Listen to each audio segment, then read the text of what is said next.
Hello बच्चों, mentor school में आप लोगों का स्वागत है। तो आज हम कक्षा 10 के भौतिक विज्ञान के लास्ट चैप्टर का कुछ इकोनॉमिक्स का कुछ क्वेश्चन करने वाले हैं, कुछ इम्पोर्टेंट क्वेश्चन करने वाले हैं जो कि एग्ज़ाम में बहुत ज़्यादा इम्पोर्टेंट होता है।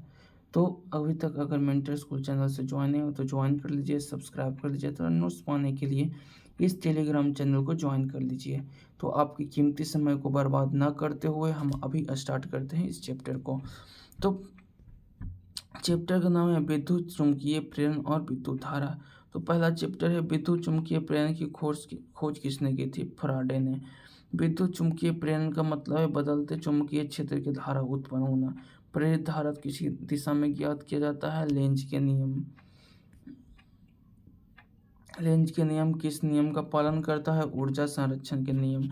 प्रेरित धारा किस स्थिति में उत्पन्न होती है? जब चुंबक फ्लक्स बदलते हैं। विद्युत चुम्बकीय प्रेरण का उपयोग कहाँ होता है? जनित्र ट्रांसफार्मर में।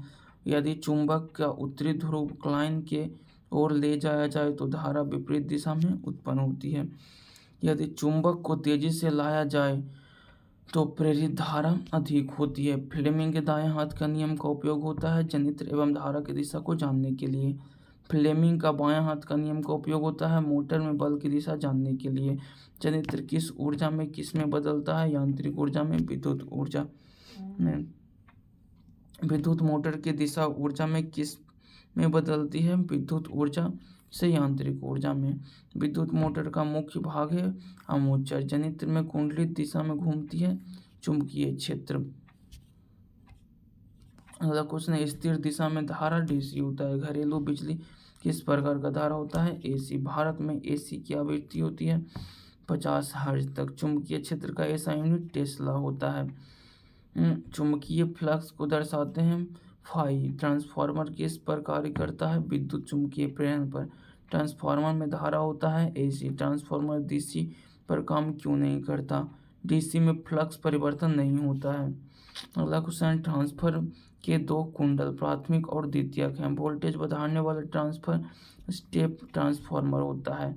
वोल्टेज घटाने वाला ट्रांसफर स्टेप डाउन ट्रांसफार्मर होता है। बिजली घरों में बिजली किस वोल्टेज पर आती है? 220 वोल्टेज पर। एक चुंबकीय क्षेत्र में धारावाही चालक पर बल लगता है। सही। धारा की दिशा उलटने से चुंबकीय बल की दिशा बदल जाती है। इलेक्ट्रोमैग्नेट बनाने के लिए कौन सा लोहा उपयोग होता है? नरम लोहा। अस्थायी चुंबक बनाने के लिए कठोर लोहा।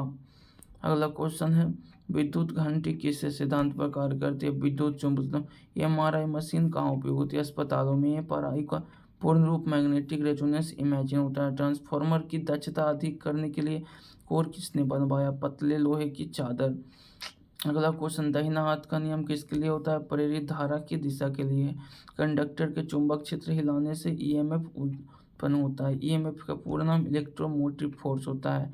ईएमएफ का एसआई मात्रक वोल्ट होता है।